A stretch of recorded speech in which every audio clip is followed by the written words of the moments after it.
Il est 9h moins le quart et on va vous parler des états généraux de l'alimentation qui se déroulent actuellement et qui ont pour mission de transformer notre agriculture vers des méthodes, on va dire, de production durable. Ça, c'est la tendance. Des méthodes plus vertueuses, un peu comme celle de ce boulanger d'un petit village du département de l'Aude et qui fait son pain 100%, oui, je dis bien 100% nature. Ça va de la semence jusqu'au pain lui-même. Et Isabelle Bouloc l'a rencontré pour en savoir plus, forcément.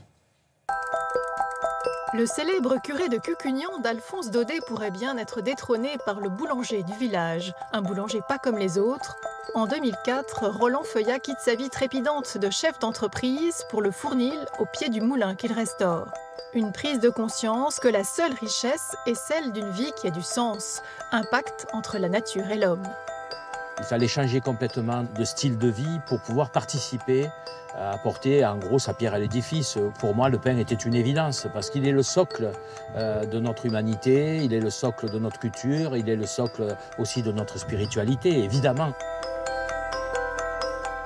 Notre quête, c'est le pain vivant. Un pain dont on va essayer de tout faire pour qu'il ne contienne aucune substance phytosanitaire qui dégrade la santé de l'homme, qui dégrade nos sols. C'est la fertilité des sols qui ne nous appartient pas, elle appartient à nos enfants. Ça va commencer bien sûr par un premier couple, c'est une semence, un sol. Donc il faut que la semence soit vivante, donc issue strictement d'un processus naturel, avec des sélections naturelles conduites par les paysans dans des champs, et que la nature a capacité à faire évoluer, comme dirait Darwin. Cette semence, il faut qu'elle soit libre et vivante. Donc c'est pour ça qu'on est remonté à des semences qui en gros ne sont jamais passées dans des laboratoires. Et le sol, c'est-à-dire un sol véritable avec sa propre fertilité qui évolue elle-même parce qu'il y a une microbiologie variée et ultra vivante. Avec ces belles semences, eh bien, on a des farines exceptionnelles et qu'il faut utiliser extrêmement fraîches. Ici, on moule le matin, on pétrit l'après-midi et on cuit le lendemain parce qu'on a compris tout ce que ça a apporté. La fermentation sur des levains naturels est le cœur du processus pannaire et toute notre quête a été de comprendre qu'il fallait favoriser les ferments qui étaient déjà au sol avec le blé. Voilà, donc c'est toute cette chaîne qui fait du pain vivant.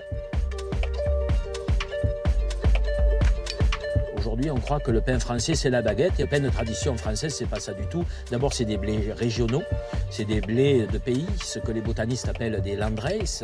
Et on avait une kyrielle de blés de pays, du rouge de Bordeaux, la pétanielle noire de Nice, la touzelle rouge de la Drôme. Partout, on avait des blés de pays qui avaient donc développé des caractéristiques intrinsèques particulières et qui donc faisaient qu'ils exprimaient des choses différentes.